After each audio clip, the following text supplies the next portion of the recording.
Vináttan til umræðu í næstu 6 vísum og þar fjallað vináttuna frá ýmsum hliðum.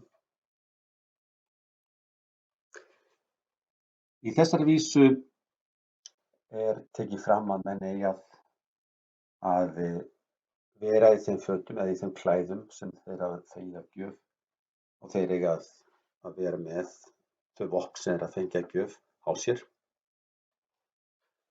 Vopnum og voðum skuli vinir gleðjast, það á sjálfu sýnst. Það á sjálfum sýnst, það sést best á þeim sjálfum. Viðurgefendur og endurgefendur erust lengst vinir, ef það býður að verða vel. Ef það býður að verða vel þýðir að vinátta tekst á annað borð, að þá verða þeir sem gefa hvor öðrum gjafir, þeir sem taka við gjöf og þeir sem gefa, viðurgefendur og endurgefendur, að þeir verða mjög lengi vinir. Í þessari vísu tekið fram að maður eigi að gjalda líku líkt. Menn eigi að vera traustir vinir vina sinna og endurgjalda gjafir þeirra, eins og var bent á þarna áðan í 41. vísu. Vin sínum skal maður vinur vera og gjalda gjöf í gjöf. Hlátur við hlátri skuli höldar taka, en lausung við lygi. Þarna kemur fram svona í lokin ábending að menn eigi að endurgjalda óhreinskilni með því að bara ljúga. Þannig að maður finnur það að einhver maður ekki hreinskilinn, þá á maður að vera óhreinskilinn gagnvart honum líka. Þannig að þetta alltaf að gjalda líku líkt.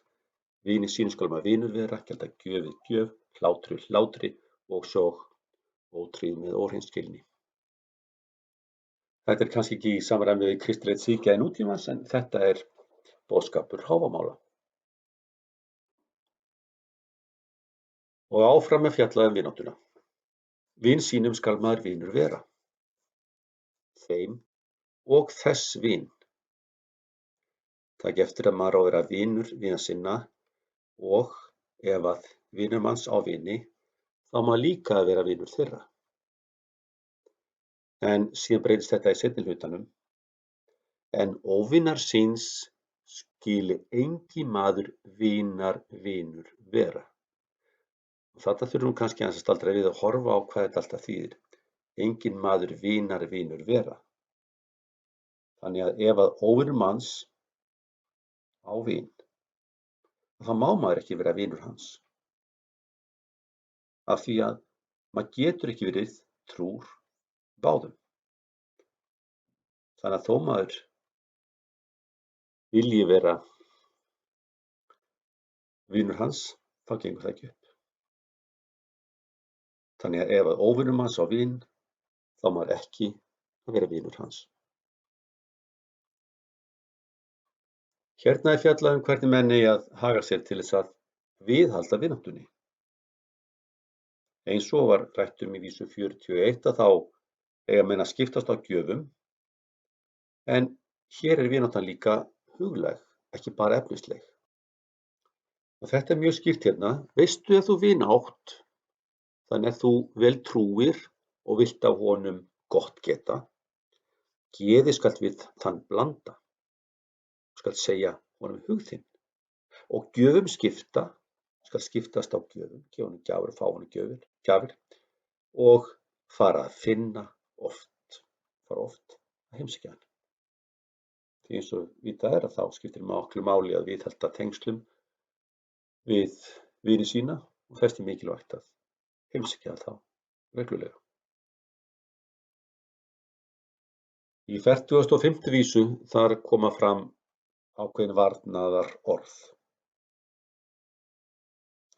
Þannig ef að einhver vinur manns eitthvað svona tvöfaldur í róðinu, þar að segja að það ekki alveg nógu traustur, það ekki nógu vel að treysta á hann, að þá má líka spila þannig. gagnvart honum. Þannig ef maður vill fá eitthvað út úr vini sem maður treystir illa, þá á maður að hrósa honum og skella honum. Að reyna að hrósa honum og skella hann en reyna að hugsa honum þegjandi þörfina svona undir niðri.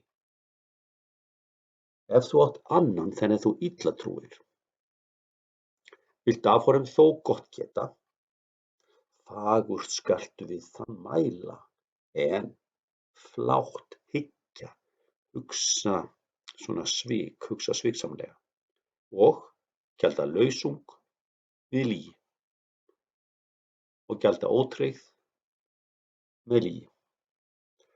Þannig ef að gjalda líku líkt og í 42. vísu, þannig að vinur manns lýgur að manni eða er manni ótryggur, þá má líka ljúga honum eða vera ótryggur. Og hérna enn hnykkt á þeirri hugsun að menn skuli gjalda vinum sínum líku líkt. Menn eiga að skella þá vini sem þeir treysta illa, hrósa þeim. Það enn þann þú illa trúir og þeir grunur að hans geði. Grunar að hans hugur sé ekki réttur og efast huga hans. Hlæja skaltu við þeim og hug mæla. Þú átt að hlæja að honum með honum svona. Taka þátt í að hlæja að brundurunum en mæla þvert hug. Þú mátt alveg segja þvert á það sem að þú hugsar, bara til þess að hann haldi að þú sért áfram vinur hans. Glík skulu gjöld gjöfum.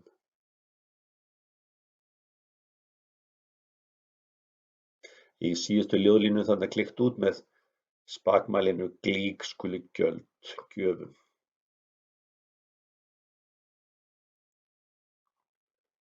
Fertugasta og sjöunda vísan væntanlega líklegast ein þekktasta vísa Hávamála og líklegast ein svo fallegasta.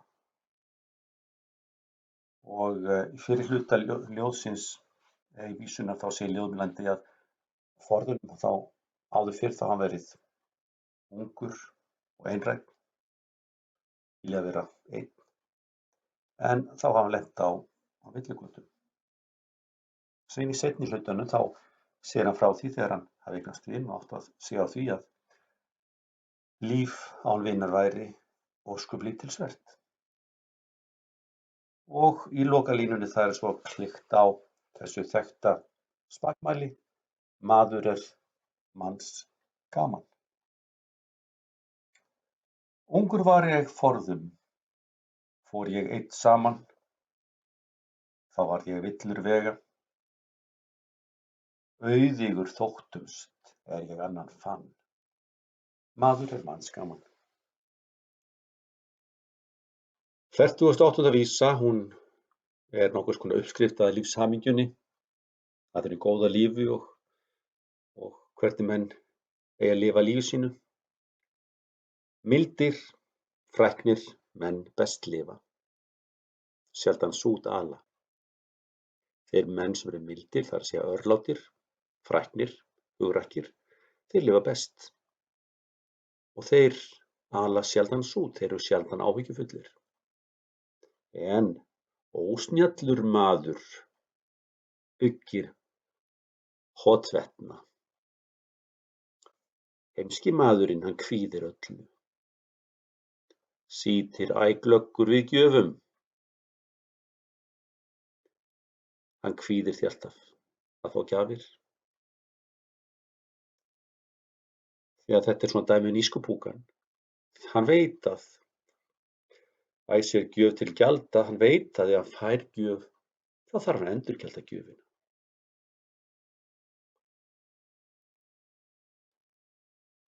Í 49. vísu ekki alveg ljós hver boðskapurinn Voðri mínar gaf ég velljað tveim trémönnum. Það ekki beint ljós hver þessi trémenn eru. En þetta einhver ónefndir menn án klæða. Rekkar það þóttust þeir riftu höfðu. Þannig að viðbrögð þessara trémanna við gjöfinni sem lýst í seinni hluta vísunnar má túlka ólíka vegu. Væntanlega Þá þykjast þeir kannski menn með mönnum merkilegri þegar þeir hafa fengið klæði. En svo getur líka verið að það sé bara verið að vísa til þess að það þurfi ekki oft mikið til þess að gleðja aðra, eins og nægir sig með þessari trémanna sýni. Rekkar það þóttust þeir rift höfðu, neisar nökkvinn halur. Það nakinn maður feiminn, neis. Hér dregin upp mynd af náttúrunni til þess að benda á hversu illa sá maður og berskjaldaður sá maður stendur sem að engum annt sem að enginn elskar, sem enginn sinnir. Hrörnar þöll, svo stendur þorpi á. Það furutré sem stendur á bersvæði, hrörnar, visnar. Hlýr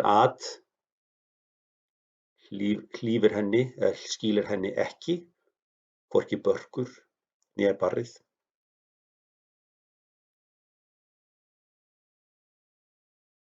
Svo maður, sá mannkynan, þannig með þann mann sem að enginn elskar.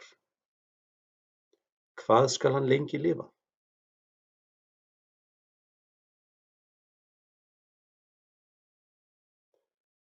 Þannig að í síðari hluta vísunnar þá hlutskipti trésins fært yfir á hið mannlega svið með viðlíkingu.